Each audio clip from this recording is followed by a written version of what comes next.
Hi, everybody. Welcome back. So last time we talked about creating rectangular non-atomic vectors, i.e. tibbles slash data frames.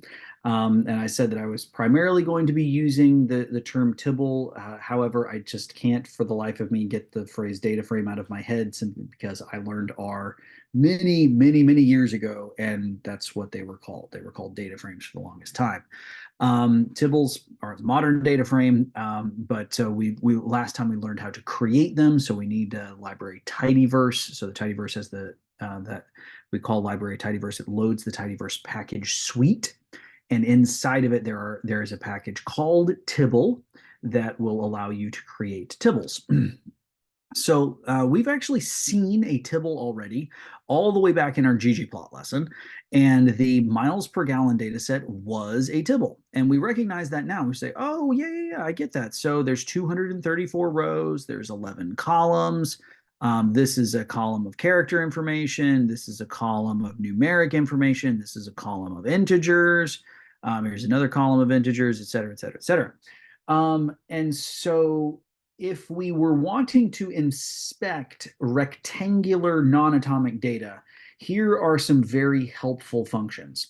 So to get at the structure of the object, str, this is your number one most helpful function really in all of R. Just no matter what you're doing in R, str function is if you get stuck on something, this is where you should look first. Just look at the structure of that object that you're working with. Then we've got functions that help us deal with the size. So the dimension, and this is going to be the number of rows is the first number, the number of columns is the second number. If you see a third number, that means the object is an array and it's got 3 dimensions. We don't really work with 3-dimensional data very often. However, if for whatever reason you end up doing brain scan data, the voxels are usually represented in as 3-dimensional data objects. So just be aware that you might, if you're dealing with scanning and imaging data, you may end up with 3-dimensional data. But most of the time, we're talking about rectangular data, and that's rows and columns. So the dimension will tell us that, also in row, i.e. the number of rows, and in col, the number of columns.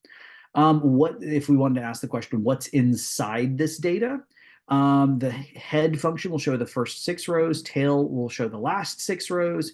And if you have a data set that doesn't have a ton of columns, the summary function is super helpful because it will show you a summary statistic. And this, again, the summary function works well if you have numeric data, mostly columns that are numeric data and not like a whole bunch of columns, because it's going to print a summary of the numeric information of each column.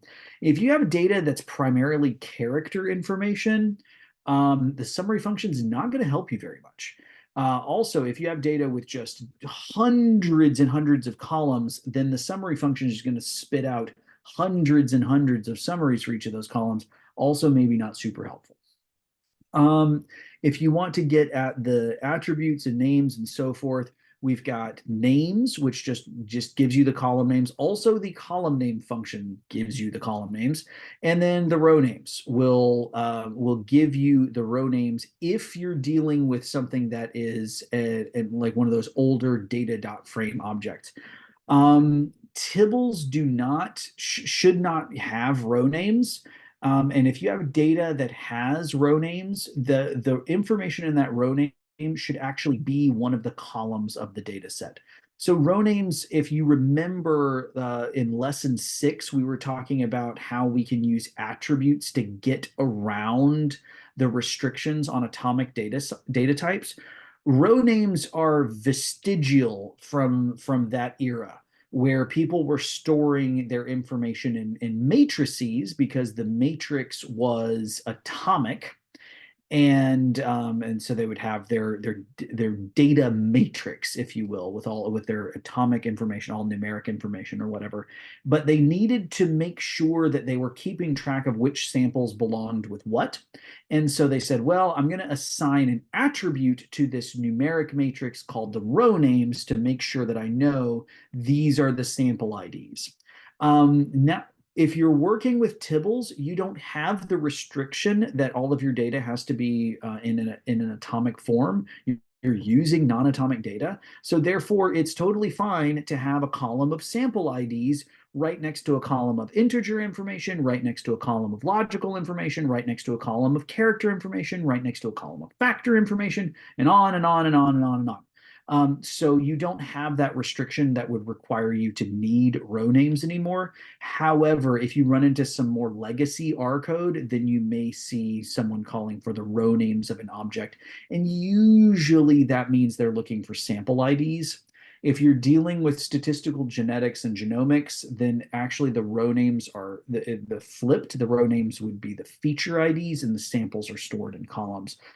But if you want to know more about that, just reach out to me and we'll talk more about how R can be used for statistical genetics and genomics, because the rules get a little bit, they have to kind of play with the rules a little bit due to the memory constraints in R, because R is designed better to work with lots and lots of rows and not so many columns. But genetic data, if it were presented in that format, you would have hundreds of thousands, if not millions or billions of columns and just a few hundred rows or a few thousand rows. And so oftentimes R is more efficient when that data are transposed. But that's got that one for free. If you are here to learn more about statistical genetics and genomics, this is not the class for you. You're welcome to learn this material, and I hope that you do, but you'll have to go beyond this material to learn more about how the Bioconductor project works and some other things.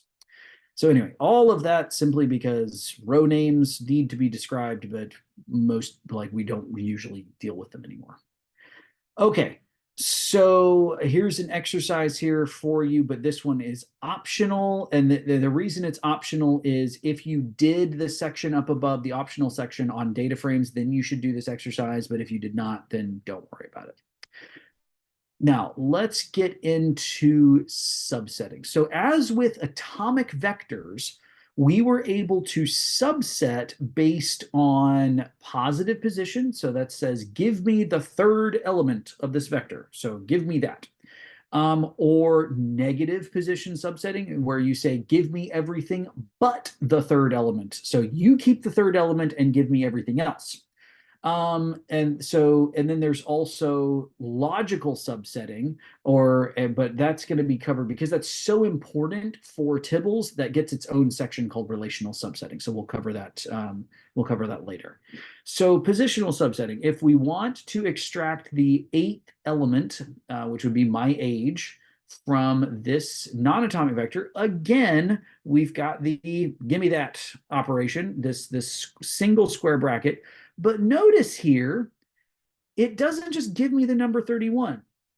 It gives me $age and then tells me that $age is an atomic vector. So that's why we have the square bracket 1 with the entry 31 in it.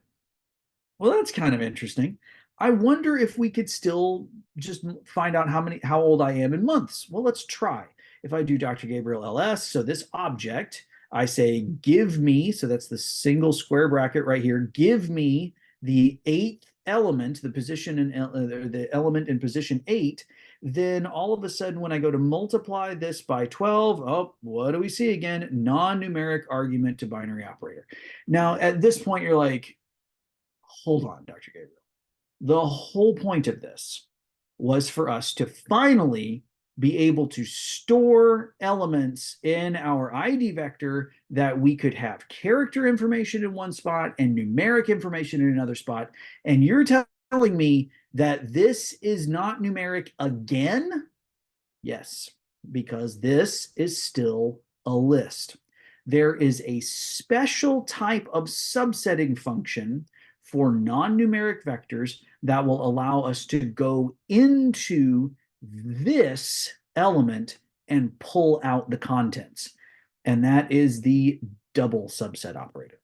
So if you've got a non-atomic vector and you want to go inside of that thing and actually get the elements of it, get the guts out of it and deal with it so that we can multiply by 12, we have to use the double subset operator. And that is, so this is kind of like, you go up to the bakery and you say, I want one of those empanadas, okay?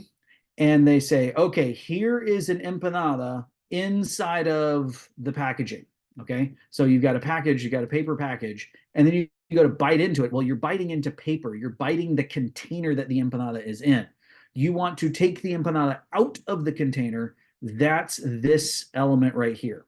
So this is saying, yes, give me that empanada, but also don't put it in paper. Hand it to me directly. Put it in my hand so I can eat it immediately.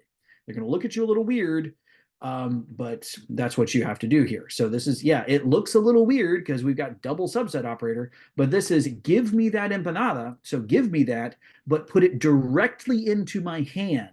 Don't put it in another container first because I don't want to bite into paper. I want to bite directly into this empanada. Okay, and so this is the double subset operator. Now we're going to pause here and get into a little bit more about how this works and an example of this next time. All right, see you soon.